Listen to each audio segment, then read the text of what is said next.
Coucou mes petits loulous. Eh bien aujourd'hui on retrouve Coccinelle en mode de cuisine. Je vous propose aujourd'hui la recette des beignets de carnaval. En tout cas c'est comme ça que nous on les appelle en Franche-Comté. Je faisais ça tous les ans avec ma grand-mère quand j'étais petite à l'arrivée du printemps. Donc c'est une recette que vous pouvez faire en début d'année ou au milieu d'année ou quand vous voulez, hein. Au final voilà, mais c'est vrai que traditionnellement ça se fait plutôt comme ça à l'arrivée du printemps et pour carnaval ou en tout cas autour de carnaval. Bon, alors cette recette, on va la faire tous ensemble. Je vais vous donner les ingrédients, vous verrez c'est relativement simple. En plus il y a des choses qui sont facultatives que vous pouvez remplacer si jamais vous n'en avez pas. Et juste après les ingrédients, eh bien on démarre la recette. En attendant, vous n'oubliez pas de mettre des petits pouces bleus, vous n'oubliez pas de vous abonner à la chaîne Coccinelle Bricole et de mettre la petite cloche pour être au courant de toutes les vidéos. Vous pouvez également nous rejoindre sur notre groupe Facebook qui s'appelle Au bricolage de Coccinelle. Coccinelle c'est toujours K-O-X-I-N-E-L. C'est un groupe sur lequel on a beaucoup d'échanges et vous avez des choses en avant-première sur tous les bricolages que je peux poster. Donc voilà, on se retrouve juste après et en attendant, eh bien, je vous dis bonne recette de beignets de carnaval.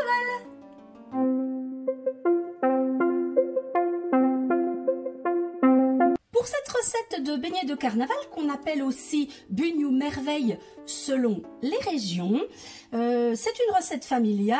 Vous pouvez la doubler, mais là, ça va vous en faire vraiment beaucoup de beignets. Donc là, ça suffit pour une famille. Donc, vous allez avoir besoin en matériel spécifique d'un rouleau à pâtisserie. Je pense que tout le monde a ça. Et puis, d'une petite roulette. C'est ce qu'on appelle une petite roulette. C'est pour découper les beignets. Ça leur donne une petite forme dentelée qui est bien spécifique. Si jamais vous n'avez pas cette petite roulette ou si vous n'en trouvez pas, vous pouvez les découper avec un couteau. Ça sera moins joli, mais bon, ça peut se faire. Hein, d'accord ? Donc pour la recette, vous allez avoir besoin de 500 g de farine fluide et j'ai rajouté un sachet de levure chimique. Il vous faut 4 œufs, ensuite 100 g de sucre en poudre et j'ai rajouté 2 sachets de sucre vanillé pour donner du goût.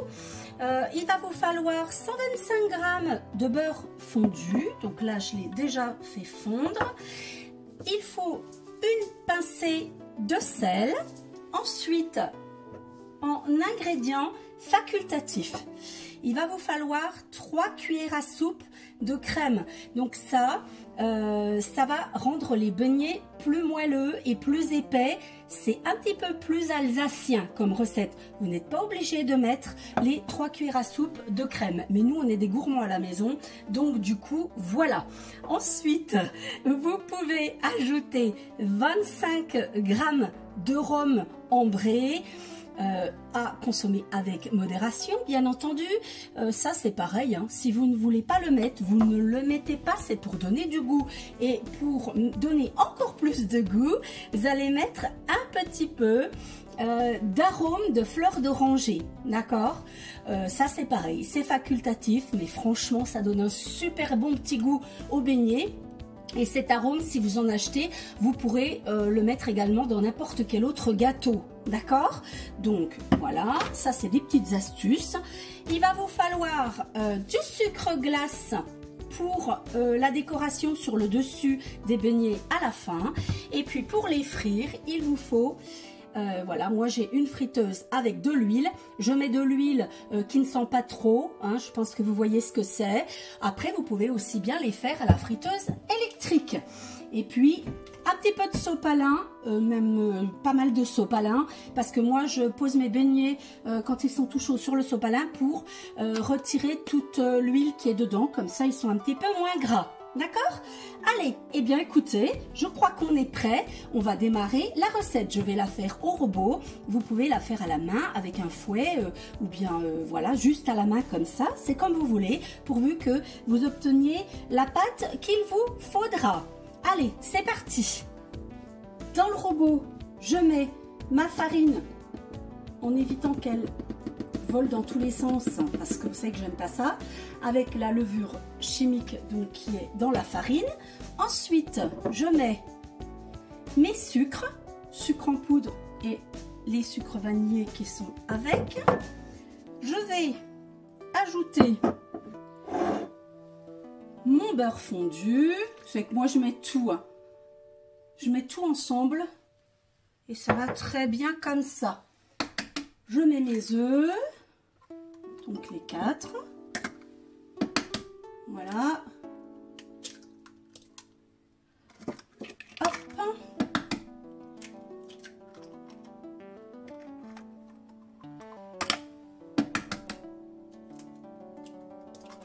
Voilà. Je vais mettre une petite pincée de sel. Je vais ajouter, alors, mes 3 cuillères à soupe de crème, donc qui sont facultatives, hein, je vous l'avais dit, mais vous verrez, hein. Oh, on n'en fait qu'une fois par an, hein, donc voilà. Hein. On peut se faire plaisir un petit peu. Hein. Le rhum, facultatif aussi, et puis l'arôme fleur d'oranger, facultatif aussi. Je vais faire tourner mon robot et j'ajouterai sûrement un petit peu de farine à la fin en dehors du robot pour que ma pâte ne colle pas. Allez, c'est parti pour la pâte au robot. Si comme moi, vous avez mis tous les parfums, ça rajoute un petit peu de liquide à la pâte, donc forcément la pâte elle n'est pas assez, elle reste trop collante, hein, d'accord? Donc moi je vais la finir à la main parce que là ça devient trop lourd pour mon robot à pétrir, j'ai pas envie qu'il peine et puis qu'il chauffe. Donc on la termine à la main, ou alors pour ceux qui l'ont fait complètement à la main, vous en êtes là. Donc la pâte est trop collante, on va remettre un petit peu de farine. Pour les gens qui n'ont pas mis tous les liquides, la crème, le rhum, l'eau de fleur d'oranger, enfin l'arôme fleur d'oranger, vous aurez peut-être assez de farine. En tout cas, moi, je vais continuer ma recette à la main. Donc, je vais la finir à la main comme ceci. Donc, avec des mains bien propres, hein, que je viens de laver. Et puis, on y va. On pétrit notre pâte avec un petit peu de farine. Et on fait ça. Il ne faut pas qu'elle soit trop dure non plus, hein, mais on va faire pour qu'elle ne colle pas, parce qu'autrement on aura du mal à décoller nos beignets, d'accord, une fois qu'on les aura roulés. Après, allez, c'est parti, je vous retrouve quand vous avez une jolie boule de pâte non collante. Voilà, ma pâte ne colle plus, elle forme une jolie boule et je vais la mettre à reposer pendant environ 2 heures. Il y a même des gens qui la laissent reposer pendant toute la nuit, hein, au frigo, avec donc un petit film dessus. Vous faites comme vous voulez, en tout cas moi je vais la laisser reposer un petit moment et puis je vous retrouve juste après pour découper les beignets. Ma pâte a reposé, donc elle est devenue un petit peu plus dure parce que je l'avais mise dans le frigo. Et maintenant, on va passer au découpage des beignets. Alors, pour ce faire, vous allez prendre, par exemple, la moitié de votre pâte. Hein, vous coupez en deux comme ça. Vous mettez un petit peu de farine sur un plan de travail, comme ceci. Vous prenez votre pâte, voilà, comme ça.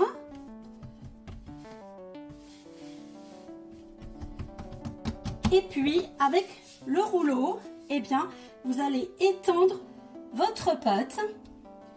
Alors, l'épaisseur de votre pâte va donner l'épaisseur de vos beignets. Si vous l'étalez fine, ça fera des beignets qui seront fins et probablement vides à l'intérieur. Si vous l'étalez épaisse, ça va vous faire des beignets un petit peu plus épais, d'accord? Allez, je vous retrouve quand la pâte est bien étalée. Elle est étalée, pas trop épaisse, pas trop fine. J'ai fait un petit peu entre les deux, hein, d'accord? Donc à partir de ce moment-là, vous prenez la petite roulette et puis je vous montre comment ça se passe. Vous allez faire des bandes, voilà. Vous y allez franchement, hein, comme ceci. Voilà. Ensuite, vous partez en diagonale, comme ceci.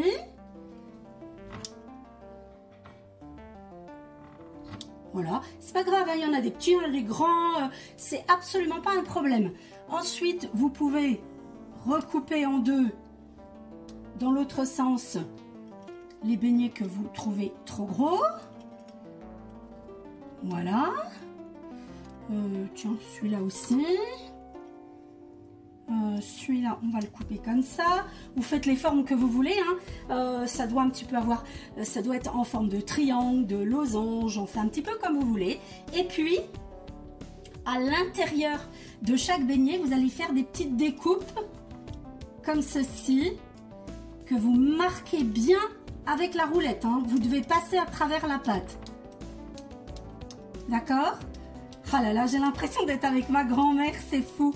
Voilà, je pense qu'elle est un petit peu avec moi quand je fais ça parce que vraiment, c'est elle qui m'a appris tout ça quand j'étais petite. On faisait ça ensemble et ça me rappelle tellement, mais tellement de souvenirs, les gens. D'ailleurs, il y a une petite anecdote qu'elle me racontait quand j'étais petite. En fait, elle-même, quand elle était petite et quand il faisait des beignets, donc ça date, voilà, hein, c'était avant, pendant la guerre et tout, et les ingrédients étaient très chers. Et en fait, quand ils faisaient des beignets, c'était une grosse famille, il y avait 7 enfants chez ma grand-mère, et donc quand ils faisaient des beignets, c'était précieux et c'était pour eux, c'était pour la famille comme ça. Et elle me disait qu'ils mettaient ça dans des grosses corbeilles, et en fait, si jamais il y avait des visiteurs qui venaient, ils planquaient les corbeilles quelque part dans une chambre ou comme ça parce qu'ils ne voulaient pas donner leur beignet à cause des ingrédients qui étaient très chers. Ça m'avait marqué cette petite anecdote. Enfin voilà, hein. Nous on va pas faire la même chose, mais nous je pense que déjà on va les manger tous à nous tout seuls très rapidement. Les visiteurs n'auront pas le temps de venir. Bon, une fois que vous avez découpé vos beignets, vous les décollez, hein, et puis vous les mettez ici, voilà, sur la petite grille comme ça, hein, ça va les empêcher de coller, voilà, ça va les faire sécher un petit peu, vous voyez, comme ça, hein, d'accord? Allez, on met ça sur la petite grille, et puis je vous retrouve juste après parce que je vais vous montrer une petite astuce. Je vais vous montrer quelque chose que ma grand-mère me faisait et que je refais à chaque fois, tous les ans. Et je le faisais quand mes enfants étaient petits et même maintenant, hein, de toute façon, mon dernier, il a encore 15 ans. Donc, je vais le faire pour lui. Donc, pour tous les enfants, et notamment ma grand-mère, elle me le faisait pour moi, elle me faisait une tresse. Donc, ça, c'est quelque chose que je refais à chaque fois. Donc, on part sur une base droite comme ceci pour faire la tresse. On va faire comme ça, voilà, vous tracez comme ça, et puis vous allez faire 3 branches pour la tresse, comme ça, voilà, à peu près de la même largeur, et je vais vous montrer, voilà, on va se mettre comme il faut, donc vous n'allez pas jusqu'au dessus, hein, comme ça, d'accord? Vous séparez vos 3 branches comme ça, et vous allez tresser comme si c'était des cheveux. D'accord? Comme ça. Voilà. Ah, ça. Franchement, c'est mon enfance dans toute sa splendeur. C'était super important. La seule chose, voilà, il faudra qu'on fasse attention quand on va la cuire parce que c'est un petit peu fragile à la cuisson. À la fin, voilà, vous réunissez les 3 petits morceaux ensemble comme ça, hein, et puis vous avez une jolie tresse. Alors, vous faites attention que vos beignets ne se touchent pas trop. Voilà, au niveau de la petite grille comme ça. Je finis cela et puis on se retrouve pour la cuisson. Pendant que l'huile chauffe, moi j'ai fait toute ma vaisselle parce que je déteste cuisiner dans une cuisine sale, donc je lave tout au fur et à mesure. Je vous donne juste quelques petites astuces. Ma grand-mère m'avait conseillé quand j'étais petite de ne jamais nettoyer un rouleau à pâtisserie en bois avec de l'eau. Je sais pas pourquoi, mais bon, en tout cas, il m'avait dit dès qu'il n'est pas sale, quand il n'est pas trop sale, que c'est juste de la pâte avec de la farine comme ça, juste le nettoyer avec un chiffon ou un peu de sopalin ou comme ça, et puis ne jamais le mettre dans l'eau. Donc moi j'écoute ses conseils et je ne le mets jamais dans l'eau. Ça fait probablement quelque chose au bois qui n'est pas bon. Il va vous falloir un écumoire comme ça, et puis j'ai préparé un grand plateau avec du sopalin pour poser les beignets dessus. Donc j'en ferai une première couche, je remettrai du sopalin par dessus, je mettrai les autres par dessus. Voilà, il faut que tous les beignets se reposent sur le sopalin de manière à évacuer le plus d'huile possible. C'est meilleur pour la santé. J'ai mis mon huile à chauffer. Donc moi, c'est un appareil, si jamais vous vous demandez ce que c'est, ça s'appelle un autocuisto. Donc vous pouvez trouver ça sur internet. Franchement, moi, il est vieux, hein, mais je m'en sers pour tout. Vraiment. C'est super pratique, enfin moi je trouve ça vraiment génial. Vous avez plein de programmes différents et tout. Moi je trouve ça vraiment super, je m'en sers énormément. Et dès que celui-là sera fini, eh bien j'en reprendrai un autre. Dès qu'il ne marchera plus, dès qu'il ne fonctionnera plus, j'en reprends un autre direct parce que ça marche super bien. Donc j'ai mis chauffer mon huile, donc je l'ai mis en mode friture, hein, pour le coup, voilà. Donc c'est parti, on va attendre que ça prenne la bonne température, que l'huile prenne la bonne température, et puis on va frire les beignets. Quand votre huile est bien chaude, vous testez avec un beignet comme moi je l'ai fait ici. Hein. J'ai mis un beignet pour voir ce que ça donnait, comme ça on voit si l'huile est suffisamment chaude. Le beignet doit remonter à la surface et après eh bien, vous le tournez des deux côtés pour qu'il cuise des deux côtés. Vous pouvez les cuire plus ou moins selon les goûts. Hein. Moi je sais que j'aime pas quand ils sont trop marrons, d'accord? Donc là par exemple, moi là ça me suffit. Vous égouttez comme ça et vous le mettez sur le sopalin, d'accord? Donc ce qu'on va faire, on va cuire la tresse en premier parce que c'est quand même relativement fragile. Donc regardez, je vais mettre la tresse, voilà, parce que à retourner c'est un petit peu compliqué. La tresse, il va sûrement me falloir 2 écumoires, je n'ai un deuxième, donc je la retournerai, je vais vous montrer avec un deuxième écumoire. On va essayer de retourner la tresse sans la casser, c'est pas toujours évident, hein, parce qu'en plus j'en ai fait vraiment une énorme, donc ça me fait un peu peur. Hein. En fait, faut y aller franchement. Bon, si elle se casse en deux, c'est pas trop grave, parce qu'elle est vraiment très grosse. Là, elle me fait peur, elle est fragile. Vous voyez, je pense même qu'elle va se casser. Si vraiment j'arrive à la retourner sans la casser, j'ai de la chance. Hein. Allez, on y va. Hop. Voilà. Super. Bon, très bien. On finit de la laisser cuire. Je la mets sur le sopalin et après on passe aux autres beignets. Et je vais vous donner une petite astuce. Regardez-moi ça, comme c'est bien gonflé, bien doré. Je suis contente. Ils sont vraiment magnifiques. Ils sont tout gonflés. Regardez. Trop beau, je suis extrêmement contente, ça très bien, ça fonctionne très bien. Donc là, eh bien, j'égoutte un petit peu, je les mets sur mon sopalin et je continue jusqu'à ce qu'on n'en ait plus. Ça, c'est celui qu'on a tourné à l'intérieur, vous voyez, ça fait des petites formes un petit peu rigolotes et tout. Donc voilà, allez, je fais ça, je continue jusqu'au bout des beignets, je vous montre la fin. Une fois que vos beignets sont tous cuits, qu'ils ont refroidi et qu'ils se sont bien égouttés sur le sopalin, vous les dressez sur un joli plat.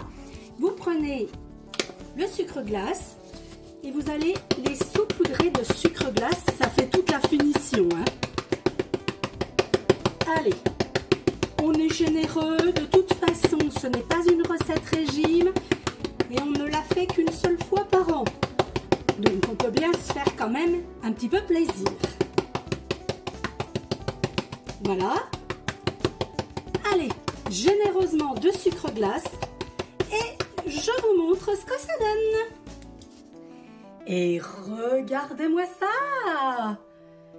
Si c'est pas appétissant tout ça, franchement, hein, je pense que ceux qui vont rentrer de l'école et du travail vont être bien contents de trouver ça à la maison. Ils sont magnifiques, ils sont très bons, ils ont bien gonflé, ils sont bien dorés. Franchement, je vous reconseille cette recette. Et n'hésitez pas à me dire dans les commentaires et sur notre groupe Facebook au bricolage de Coccinelle si jamais vous avez fait cette recette et ce que vous en avez pensé. Voilà, je vous souhaite une bonne journée. Bon carnaval si jamais vous allez faire carnaval ou pas, ou comme vous voulez. Voilà, allez, joli beignet de carnaval, franchement ça me donne trop envie. J'en ai déjà goûté un qui était cassé, c'est trop bon. Allez, bisous bisous, bonne journée, bonne recette les gens.